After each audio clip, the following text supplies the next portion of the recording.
स्वागत है मित्रों, एक ऐसे विवाह में जहां आपका सामना होने वाला है एक दूल्हे के साथ जिसकी दो दुल्हनें हैं।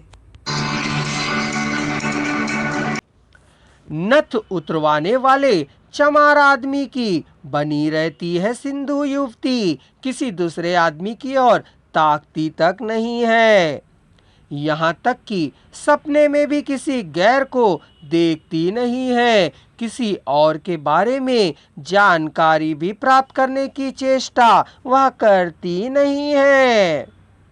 नथ उतारने वाला आदमी शादी कर सकता है, पर तीनों को खाना खिलाना होता है, उनके भरण पोषण का जिम्मा उठा उस पर होता है। यदि वह भरण पोषण नहीं कर सकता है तो चमार औरत किसी और से शादी कर चली जा सकती है। ऐसा नियम सिंधु वैश्याओं में नहीं है।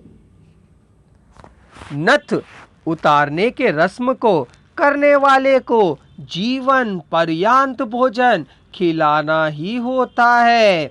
उसके मरने पर उसे विधवा बनने की जरूरत नहीं होती है। यही एक अच्छा रिवाज है सिंधु लोगों में।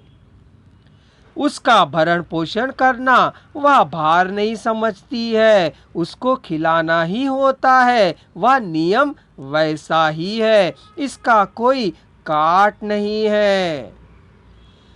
यह गलत है, ऐसा नहीं होना चाहिए क्या सभी सोचते हैं, पर व्यवस्था अति प्राचीन है, अतः उसका उपहास करना दादों पर दादाओं का उपहास उड़ाने के समान होगा। सोच सभी चुप रह जाते हैं।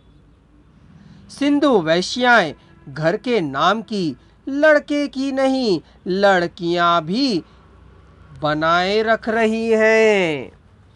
चमार आदमी को सिंधु वैश्या युवती का नथ उतारने के बाद जब तक वह जीवित रहेगी भोजन और कपड़े की कमी नहीं होने देना चाहिए। वह जब नाचेगी नहीं, ना ही अब गाएगी, पैरों में अपने घुंघरू तक नहीं बांधेगी, ढोलक या मृदंग भी नहीं बजाएगी।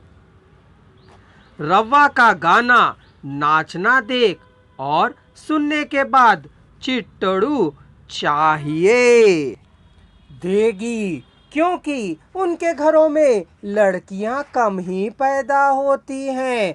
पता नहीं कैसे भाभी पैदा हुई है, मल्ली ने कहा।